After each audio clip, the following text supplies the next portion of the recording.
Shalom, selamat pagi Bapak Ibu, saudara-saudari sekalian dimanapun berada.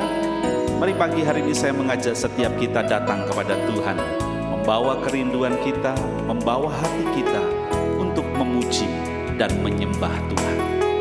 Terima kasih Tuhan. Terima kasih Yesus. Musim akan selalu berganti, kasih Tuhan tetap abadi,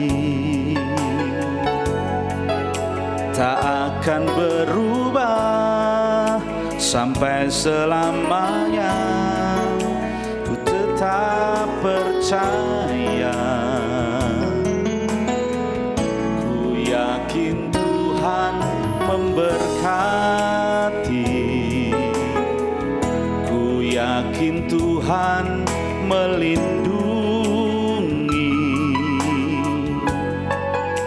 Burung di udara Tuhan pelihara, karena kasih-Nya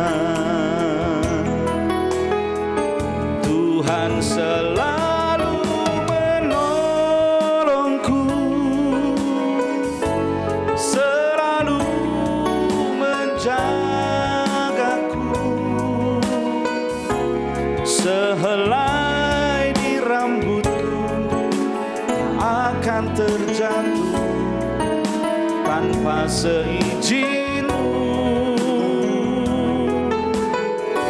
Tuhan selalu menolongku, selalu menjagaku. Dia mengenyangkanku dan peliharaku seumur hidupku.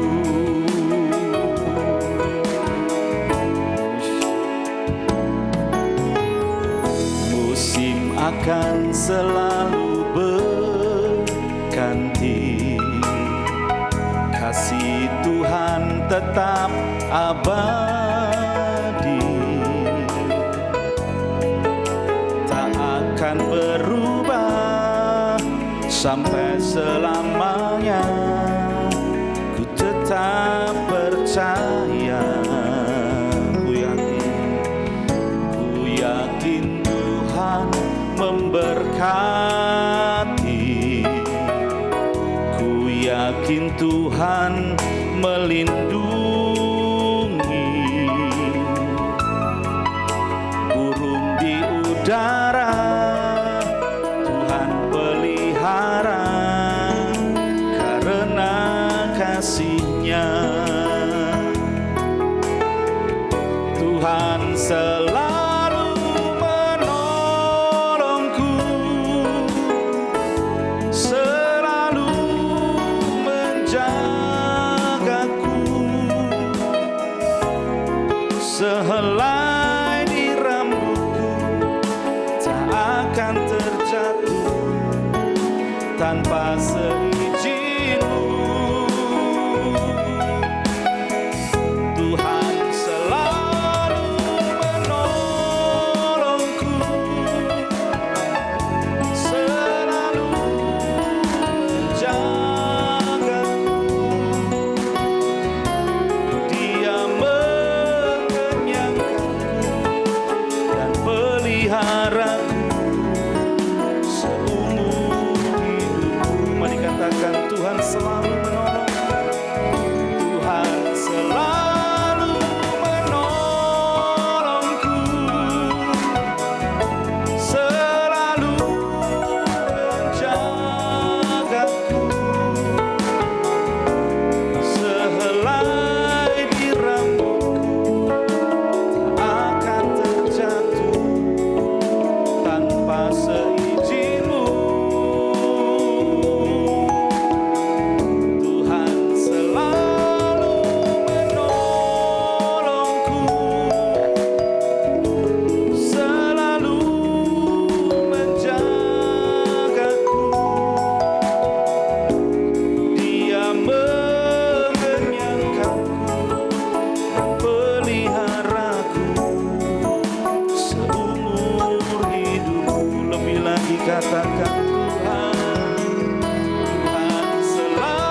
dan peliharaku seumur hidupku. Dia mengenyangkan dan peliharaku seumur hidupku.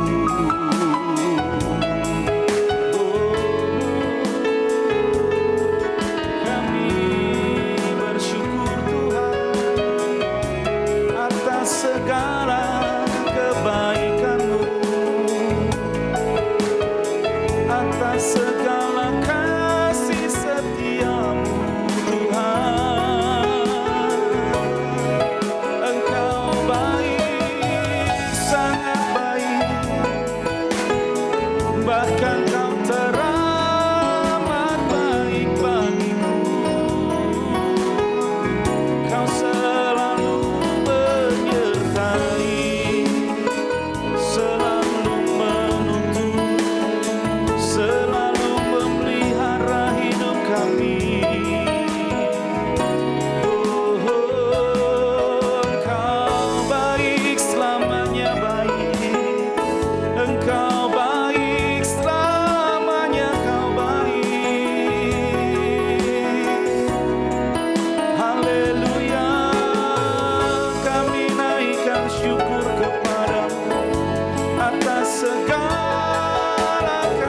setia-Mu. Dan biarlah hari ini kami datang Tuhan, membawa hati kami, membawa rindu kami untuk menyembah Allah yang hidup, yang selalu menyertai. Engkau Immanuel, Engkau Allah yang selalu beserta dengan kami, memberikan kemurahan, memberikan kebaikan, menyatakan kasih sayang dan kasih setia-Nya yang melimpah atas kami. Terima kasih Tuhan.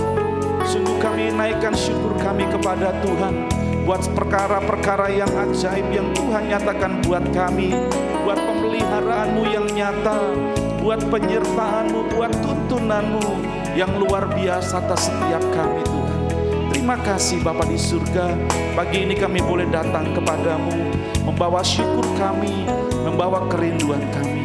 Dan saatnya kami mau duduk diam untuk mendengarkan akan firman-Mu. Urapi setiap kami, urapi tanah hati kami, agar setiap kami mengerti lebih lagi apa yang Engkau mau buat hidup kami. Memberkati dan mengurapi hamba-Mu yang menyampaikan firman-Mu. Biarlah kuat kuasa daripada Allah Roh Kudus menyertai dan memampukan hamba-Mu. Terima kasih Tuhan. Dalam nama Tuhan Yesus kami berdoa dan mengucap syukur. Haleluya. Amin. Shalom, selamat pagi jemaat yang dikasihi Tuhan Yesus Kristus. Mari pada pagi hari ini sebelum kita memulai setiap aktivitas pekerjaan kita, mari kita merenungkan akan kebenaran firman Tuhan. Pagi hari ini saya mengajak setiap kita untuk kita merasakan bahwa kasih setia Tuhan dan penyertaan Tuhan senantiasa dilimpahkan lewat setiap kehidupan kita. Pagi hari ini kita akan belajar mengenai subtema akan kebenaran firman Tuhan, yaitu adalah kasih karunia membuat kita mendapat hikmat dan keberhasilan. Kasih karunia membuat kita mendapat hikmat dan keberhasilan. Kita akan buka di dalam kitab Pengkhotbah pasal yang ke-10, ayat yang ke-10 bagian B. Pengkhotbah pasal yang ke-10, ayat yang ke-10 bagian B. Demikianlah firman Tuhan. Bersikaplah bijaksana dan asahlah mata kapakmu supaya engkau berhasil. Kalau kita lihat di dalam terjemahan baru, itu tadi di dalam terjemahan firman Allah yang hidup Bapak Ibu Saudara. Di dalam terjemahan baru di dalam Alkitab kita dikatakan, maka orang harus memperbesar tenaga, tetapi yang terpenting untuk berhasil adalah hikmat. Amin. Pada pagi hari ini tentunya kita merindukan akan setiap keberhasilan, kesuksesan di dalam setiap kehidupan kita. Dan saya juga yakin percaya bahwa setiap kita, anak-anak Tuhan yang sudah Tuhan berikan akan kasih karunia di dalam setiap kehidupan kita. Tentunya kita memiliki kerinduan yang sama yang dunia berikan dalam setiap kehidupan kita. Bagaimana yaitu kita harus bekerja untuk memenuhi setiap kebutuhan di dalam setiap kehidupan kita. Namun pada pagi hari ini Bapak Ibu Saudara, kalau orang-orang di dalam dunia ini mereka bekerja keras untuk mencapai kesuksesan sehingga mereka lupa akan setiap waktu-waktu yang ada dalam setiap kehidupan kita. Bahkan kalau kita perhatikan Bapak Ibu Saudara, kalau waktu itu di Jepang Bapak Ibu Saudara, bagaimana ada orang yang bekerja kurang lebih 14 jam Bapak Ibu Saudara. Dan banyak dari mereka yang meninggal karena mereka kelelahan di dalam bekerja. Karena apa Bapak Ibu Saudara? Karena mereka tidak dapat mengatur waktu antara mereka bekerja, antara mereka beristirahat dan lain sebagainya.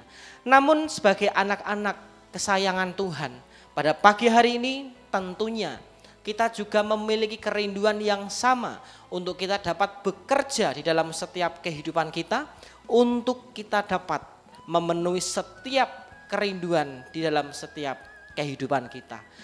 Namun bedanya Bapak Ibu Saudara pada pagi hari ini, yang membedakan cara kerja kita dengan cara kerja orang dunia adalah kalau orang dunia itu bekerja dengan kekuatan mereka saja untuk mencapai kesuksesan, tetapi kita sebagai anak-anak Tuhan, kita bekerja untuk mencapai kesuksesan dan kita menyertakan Tuhan di dalam setiap kehidupan kita.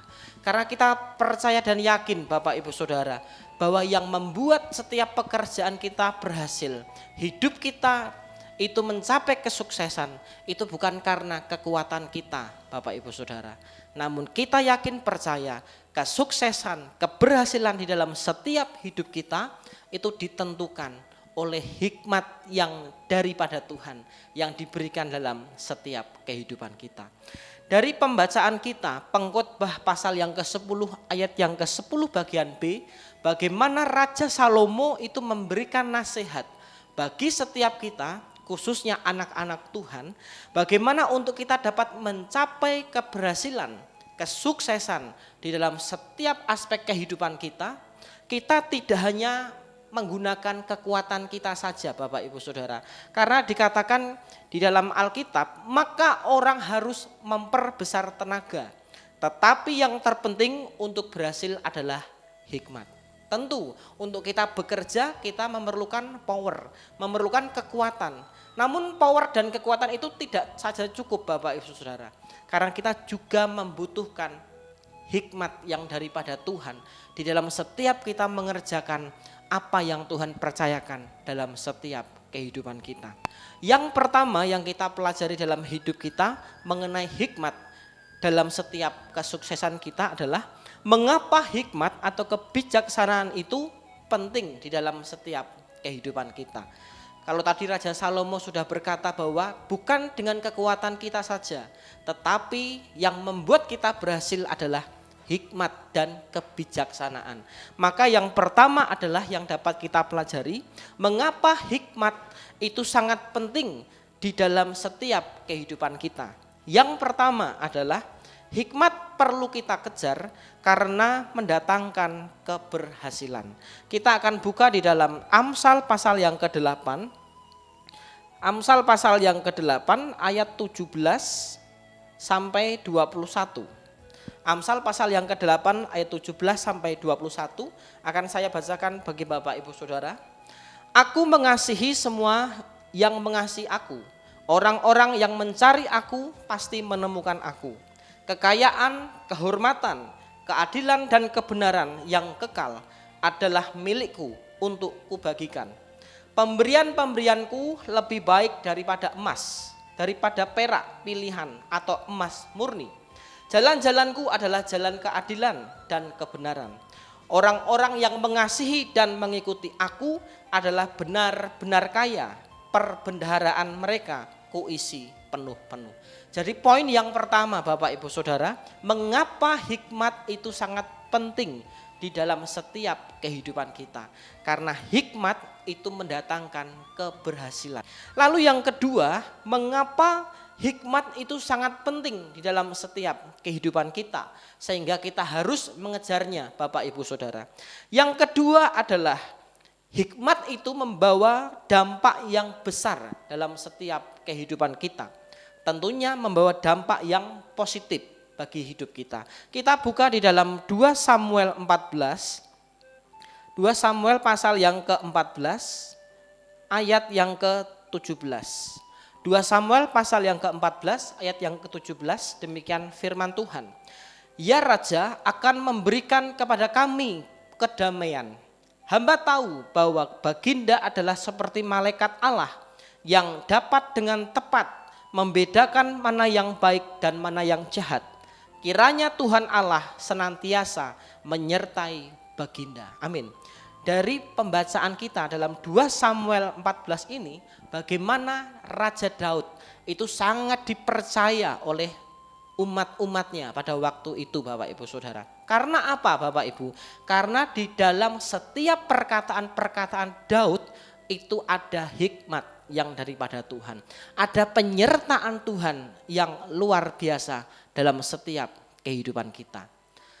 Sebagai contoh, Bapak Ibu Saudara, kita dapat mempercayai orang ketika pertama orang itu memang sudah kelihatan kredibilitasnya.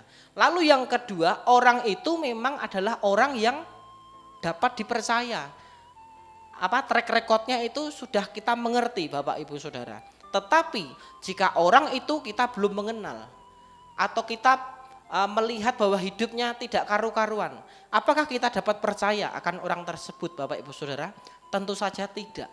Tetapi kalau kita perhatikan di dalam 2 Samuel 14 ayat yang ke-17 ini, bagaimana Raja Daud itu berkata di depan umat-umatnya itu dipenuhi dengan hikmat yang daripada Tuhan.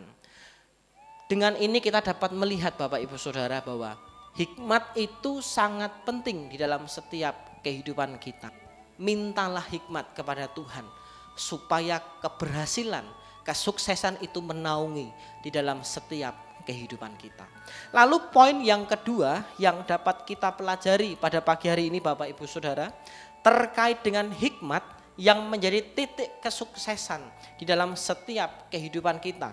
Yang kedua adalah bagaimana ciri-ciri orang yang memiliki hikmat di dalam Tuhan. Kalau poin yang pertama tadi, mengapa hikmat itu penting di dalam setiap kehidupan kita. Di poin yang kedua ini kita juga akan melihat bagaimana sih ciri-ciri orang yang hidupnya di dalam hikmat daripada Tuhan. Tentu Bapak Ibu Saudara, di Alkitab kita ini dipenuhi oleh orang-orang yang luar biasa. Orang-orang yang takut akan Tuhan, orang-orang yang hidupnya di dalam hikmat daripada Tuhan. Ada beberapa hal bagaimana ciri orang yang memiliki hikmat di dalam Tuhan. Yang pertama adalah selalu memperhatikan langkah di dalam menjalani hidupnya. Mari kita buka di dalam Yeremia 10 ayat yang ke-23. Yeremia pasal yang ke-10 ayat yang ke-23. Saya akan bacakan. Ya Tuhan, hamba tahu manusia tidak berkuasa untuk mengatur hidupnya dan menentukan langkah-langkahnya. Amin. Jadi yang pertama, bagaimana ciri-ciri orang yang hidupnya berada di dalam hikmat Tuhan. Yang pertama adalah mereka selalu memperhatikan langkah-langkah dalam hidupnya. Jadi apa yang akan mereka kerjakan, apa yang akan mereka lakukan dalam hidup mereka, dan bahkan setiap kehidupan kita sebagai anak-anak Tuhan yang Tuhan sudah limpahi dengan kasih karunia yang tidak terbatas dalam kehidupan kita. Tentunya kitalah orang-orang yang memiliki hikmat itu, Bapak Ibu Saudara, yaitu dengan cara kita memperhatikan langkah di dalam setiap kehidupan kita. Karena kita tahu, Bapak Ibu Saudara, sebagai anak-anak Tuhan, hidup kita ini dilihat oleh dunia, Bapak Ibu Saudara. Oleh sebab itu kita harus dapat menjadi suratan Kristus yang terbuka bagi orang-orang di sekitar kita. Tentunya secara khusus bagi setiap mereka yang belum mengenal akan Tuhan. Biarlah lewat setiap kehidupan kita mereka akan mengenal Oh ternyata anak-anak Tuhan itu baik. Oh ternyata anak-anak Tuhan itu luar biasa. Karena kita percaya nama Tuhan sendiri itu yang dipermuliakan di dalam setiap kehidupan kita. Lalu poin yang kedua, apa yang menjadi ciri orang yang memiliki hikmat di dalam Tuhan? Yang kedua adalah tentu saja memiliki hidup takut akan Tuhan, Bapak Ibu Saudara. Karena kita percaya orang yang memiliki hikmat di dalam hidupnya pasti setiap langkah hidupnya itu selalu menyertakan Tuhan. Lalu bagaimana penyertaan Tuhan itu dapat bekerja dalam hidup kita? Tentunya kita harus hidup sesuai dengan Tuhan, yaitu dengan cara kita hidup takut akan Tuhan. Kita buka di dalam Amsal 14, Amsal pasal yang ke-14 ayat yang ke-16. Amsal 14 ayat yang ke-16. Orang bijaksana berhati-hati dan menghindari bahaya. Orang bodoh bertindak sembrono dengan perasaan aman. Kita tahu Bapak Ibu Saudara bagaimana dikatakan orang yang bijaksana di dalam menjalankan setiap apapun yang ia kerjakan tentunya dengan sikap berhati-hati untuk menghindari bahaya. Tetapi orang-orang yang tidak bijaksana mereka sembrono Bapak Ibu Saudara. Melakukan pekerjaannya itu dengan cara sesuai dengan keinginan mereka. Dengan tidak menyertakan Tuhan dalam setiap kehidupan mereka. Biarlah setiap hidup kita sebagai anak-anak Tuhan, sebagai umat-umat kesayangan Tuhan yang Tuhan sudah berikan kasih karunia itu, membuat keberhasilan dalam hidup kita itu, biarlah itu bukan hanya sekedar tulisan Bapak Ibu Saudara, tetapi biarlah itu menjadi kenyataan dan akan kita terus hidupi di dalam setiap kehidupan kita. Lalu poin yang ketiga yang dapat kita lihat, bagaimana ciri-ciri orang yang memiliki hikmat di dalam hidupnya. Poin yang ketiga adalah memiliki sikap rendah hati di dalam hidupnya. Amsal pasal yang ke-18 ayat yang ke-12. Amsal ke-18 ayat yang ke-12. Kesombongan mendatangkan kehancuran, kerendahan hati mendatangkan kehormatan. Luar biasa Bapak Ibu Saudara. Jadi untuk kita ingin mendapatkan kesuksesan, untuk kita mendatangkan kehormatan, maka apa yang harus kita lakukan? Maka kita harus merendahkan hati kita di hadapan Tuhan Bapak Ibu Saudara.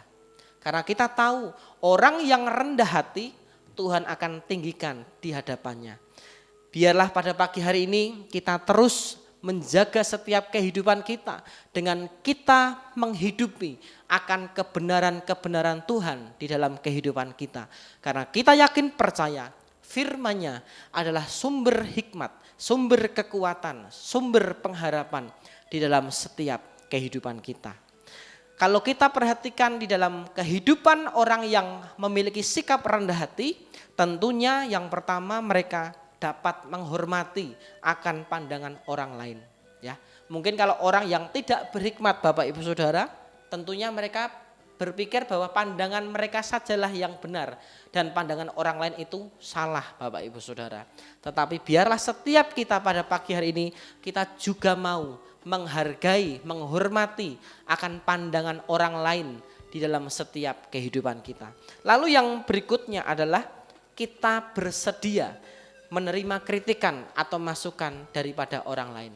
Jangan sampai ketika orang memberi masukan kepada setiap kehidupan kita atau memberikan kritikan bagi setiap kita marah Bapak Ibu Saudara.